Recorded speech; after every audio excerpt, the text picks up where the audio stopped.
Alright guys, আপনাদের সকলকে স্বাগত জানাই আমার এই চ্যানেলে, যার নাম স্পোর্টস হাব। এই চ্যানেলে আমরা স্পোর্টস নিয়ে বিশেষ বিশেষ আলোচনা করি, একটু জ্ঞান চোদাই বেসিক্যালি, ঠিক আছে? তো আগের দিন আমি একটু দাঁড়িয়ে দাঁড়িয়ে করছিলাম, ব্যাপারটা ঠিক জমেনি। আমি ভিডিওটা দেখলাম, ভাই জমেনি, আর বেশি ডিস্ট্র্যাক্ট হয়ে যাচ্ছি, এদিকে একবার এদিকে একবার, ঠিক হচ্ছে না। আমার সামনে একটা ডেস্ক থাকবে, সেইখানে ভাই এই মাইক ফাইক লাগানো থাকবে, তবে একটা স্থিরভাবে করা যাবে। হবে না, এর থেকে আমি বসেই ঠিক আছে ভাই। তো অলরেডি তোমরা নিশ্চয়ই খবর পেয়ে গেছো, যারা যারা আমার মতো স্পোর্টস প্রেমী, ক্রিকেট প্রেমী, যে 17 তারিখ থেকে আইপিএল আবার শুরু হতে চলেছে। এবার বলে রাখি যে নকআউট এবং গ্রুপ লিগ মিলিয়ে 20টা ম্যাচ বাকি ছিল, যার মধ্যে নকআউট যে ম্যাচ, যে 16টা নকআউট ম্যাচ আছে, সেইগুলোর যে ভেনিউ, সেগুলোকে চেঞ্জ করা হয়নি। দিল্লিরটা দিল্লিতে রাখা হয়েছে, জয়পুরেও আছে, ব্যাঙ্গালুরুতেও আছে, যে যার ম্যাচ সেইখানেই হবে। কিন্তু পরন্তু নকআউটগুলোকে ভাই চেঞ্জ করা হতে পারে। কেন বলছি যে নকআউটগুলোর ভেন্যু আপডেট করা হয়েছে? আমি যতদূর শুনছিলাম ভাই, এলিমিনেটর এবং ফাইনাল মনে হয় শ্রী শ্রী নরেন্দ্র মোদী স্টেডিয়াম আহমেদাবাদে হবে আবার। সেই ভাই, ওফ, ভাল লাগে না আমার ওই স্টেডিয়ামটা। বেসিক্যালি না, ওটা দর্শকদের জন্য নাইট মেয়ার ভাই। কেউ যদি একদম ওপরে বসে, সে কি করে দেখতে পাবে ক্রিজের সামনে? পাবে, হ্যাঁ, দেখতে পেয়ে যাবে যে কেউ একটা ব্যাট করছে, স্ক্রিনে দেখতে পেয়ে যাবে। কিন্তু সেই যে ফিলটা, সেই যে স্টেডিয়াম গেছি, সেই ফিলটা ভাই ভালো নয় ভাই। আহমেদাবাদের স্টেডিয়াম আমার মানে একদমই পোষায় না, সত্যি কথা বলছি। আমি একদম দেখতে ইচ্ছুক না। হ্যাঁ, আমি স্টেডিয়ামটা দেখতে ইচ্ছুক, বাট ওই স্টেডিয়ামে বসে খেলা দেখতে ইচ্ছুক নই, একদম না। তো ভাই, আমরা একটু আলোচনা করে নিই আইপিএল এ এত দূর অবধি কি কি চলেছে, কে কোথায় দাঁড়িয়ে আছে। তো ভাই, আমি একটু নথিটা খুলে ফেললাম। এবারে নথি দেখে আমি একটু বিশ্লেষণ করব, ঠিক আছে? শনিবার অর্থাৎ 17 তারিখ, আমি আগেই বলে দিয়েছি, আরসিবি ভার্সেস কেকেআর এম চিন্নাস্বামীতে রিজিউম হচ্ছে খেলা। আমরা এটাও জানি বিরাট কোহলি টেস্ট ক্রিকেট থেকে রিটায়ারমেন্ট ঘোষণা করেছেন, তো তাকে ট্রিবিউট দেওয়ার জন্য একটা অ্যানাউন্সমেন্ট করা হয়েছে যে সবাই ইন্ডিয়ার টেস্ট জার্সি পরে আসা হোক, and tribute to king Kohli. ঠিক আছে, this is a very good initiative. এবার ভাই, টপ 4-এ কারা কারা আছে?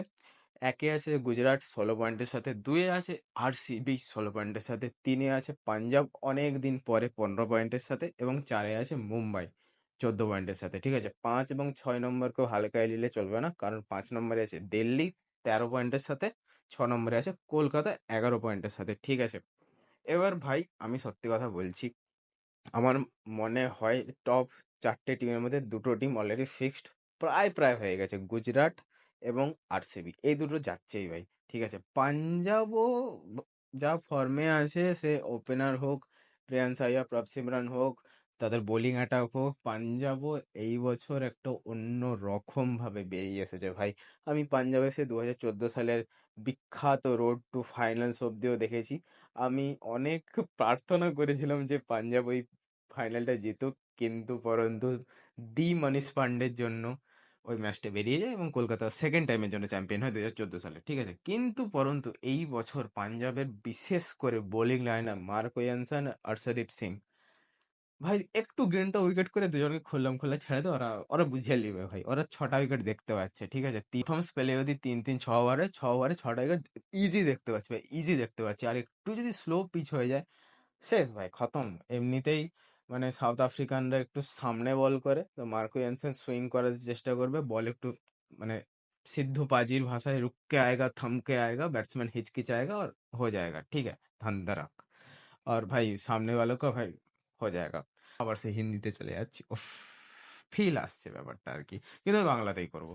এবার 4 নম্বর জায়গাটায় ভাই মুম্বাইয়ের আমরা জানি ইঞ্জিন একটু ডিজেল টাইপের, আর একটু টাইম লাগে, কিন্তু একবার যখন মুম্বাই ধরে নেয় ভাই, মানে ওকে, ও ভাই শেষ করে দেয়। ঠিক আছে, একদম ফাইনাল জিতেই ও বেরোয়। এবং লাস্ট যেবারে মুম্বাই পরপর এরকম ম্যাচ জিতেছে 5টা, তো এবারে ভাই কাপ তুলেছে, সেটা হয়েছিল লাস্ট 2019 সালে। ঠিক আছে, তো অনেক বছর মুম্বাইও কাপ পায়নি। মুম্বাইয়ের একটা কাপ দরকার, হার্দিক পান্ডিয়ার একটা কাপ দরকার।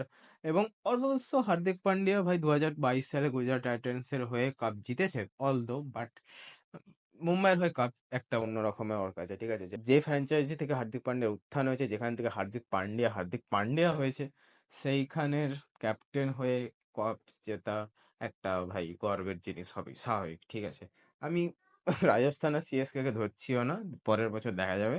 সানরাইজার হায়দ্রাবাদ এতক্ষণে গিয়ার মেরেছে ভাই, সানরাইজার হায়দ্রাবাদ এতক্ষণে সেকেন্ড গিয়ারটা মেরেছে। অভিষেক শর্মার একটু রান ফান একটু আদ্র হচ্ছে, লাস্ট ম্যাচটা একটু ঠিকঠাক খেলছিল, কিন্তু ট্রাভিসের একদমই চলছে না। দেখবি ভাই, এরপরে আবার যখন অস্ট্রেলিয়ার হবে তখন আবার মারতে শুরু করবো, ওকে বিশ্বাস নেই ভাই।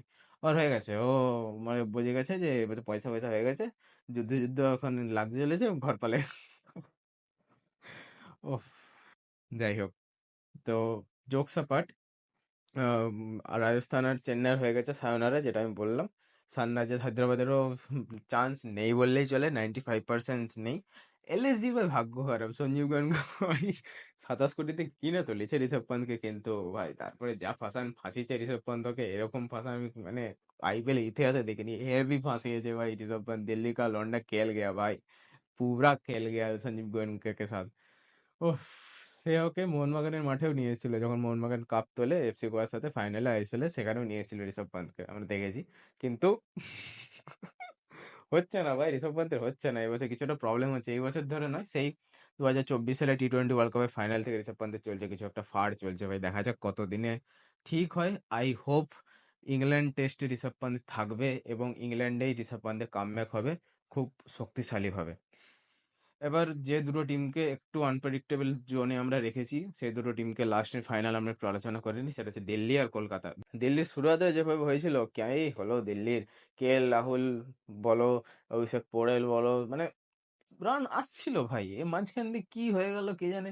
ওই সে কান্তারা পোস্ট যে মারলো, তারপর থেকে আর রান আর হচ্ছে না। আর রাহুলের সেরকম করে হচ্ছে ১৫, ২০, ২৫, সেই যে ৯০, ৯১, ৭৫, এই যে রানগুলো, এই যে মানে ধুয়াধার ইনিংস গুলো আর বেরোচ্ছে না ঠিক রাহুলের ব্যাট থেকে। ঠিক আছে, কোনো ব্যাপার না, এরকম হয়, কোনো যায় আসে না।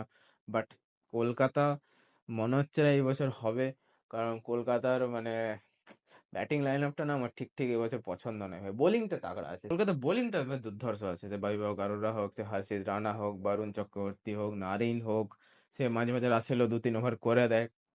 বোলিংটা অসাধারণ, কিন্তু ভাই ব্যাটিংটা এবছর হচ্ছে না। যার পিছনে ২৩ কোটি দিয়েছে, তার সে তো ভাই ডুবিয়ে ছেড়ে দিচ্ছে।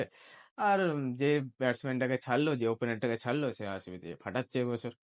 So bad luck Kolkata. আমার টপ ফোর এখন যে চারটি টিম আছে টপ ফোরে, সেই চারটি টিমকে আমি রাখছি ভাই। জিটি, আরসিবি, পাঞ্জাব এবং মুম্বাই। ঠিক আছে, কোনোভাবে যদি দিল্লি চলে আসে দ্যাটস ফাইন, বাট আমার মনে হচ্ছে না কলকাতা, এলএসজি, সানরাইজার হায়দ্রাবাদ আর রাজস্থান রয়্যালস, চেন্নাই অফকোর্স এরা আর আসবে বলে। লাস্ট কিছু ম্যাচ আছে, লাস্ট ১৬টা ম্যাচ আছে ভাই। চলো দেখা যাক কিছু ইন্টারেস্টিং হয় কিনা। অলদো পিছনের দিকে কিছু ইন্টারেস্টিং ম্যাচ হয়েছে।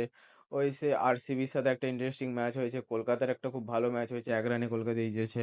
তো লাস্ট ফেজে এসে একটু আইপিএলটা জমে প্রত্যেকবারই, কারণ তখন ডু অর ডাই সিচুয়েশন হয়ে যায়। অবশ্যই জমবে ভাই, অবশ্যই জমবে, এটা কোনো মানে বড় কথা নয়। যখন এই ডু অর ডাই সিচুয়েশন আসবে, তো ইস্পার ভাই উস্পার, ঠিক আছে। সো ভাই, অনেক ডায়লগের পরে শেষে এসে এটাই বললাম, এটাই বলার আমার, যে প্রত্যেক বছরের মতো এই বছরও আমি আরসিবি জিতবে বলে টিভির সামনে প্রত্যেকটা ম্যাচ দেখি, এবং এবছর আশাটা একটু বেড়েছে অন্য বছরের তুলনায়। সেই ২০১৬ সালের মতো একটু আশা জাগেছে। তো আমি এখন কিচ্ছু বলবো না, কোনো প্রেডিকশন করবো না। নকআউটে আগে উঠুক, টিমগুলো ফিক্স হোক, নকআউটের ফিক্সচার দিক, ভেনিউ দিক, তারপরে নকআউট নিয়ে আমরা একটা ডিটেলসে ভিডিও আনবো। স্ট্র্যাটেজি কি হতে পারে, কিরকম উইকেট হতে পারে, কিরকম ফরমেশন হতে পারে। যেহেতু বাংলাতে করছি, তখন ভাই একদম ফ্ললেসলি বলবো। তো ভাই আর চোদাবো না, এখানেই শেষ করবো। ঠিক আছে, ভিডিওটা যদি ভালো লেগে থাকে আর আমার ইনফরমেশন যদি মনে হয় যে আমি ঠিকঠাক ইনফরমেশন দিই, তাহলে ভাই লাইক করে যাও, চ্যানেলকে সাবস্ক্রাইবও করে যাও। তাহলে একটু মোটিভেশন বাড়ে, আরো ভালো ভালো আরো ফ্ললেস ভিডিও আনা যায়। এবং ভাই তোমাদের যত স্পোর্টস ফ্যান, বাঙালি স্পোর্টস ফ্যান, ঠিক আছে, যত বন্ধুদের সাথে শেয়ার করবে, তত আমার চ্যানেল গ্রো করবে, তত দূর পয়সা হবে। ভাই খুব গরিব আমি, কি পোস্টে মোস্টে কিছু না ভাই, ২০০-৩০০ টাকা পোস্টে একটু একটু কামাতে দিয়ে ভাই, বাপ মা এবার কিস্তি করছে, প্লিজ সাবস্ক্রাইব করে যাও।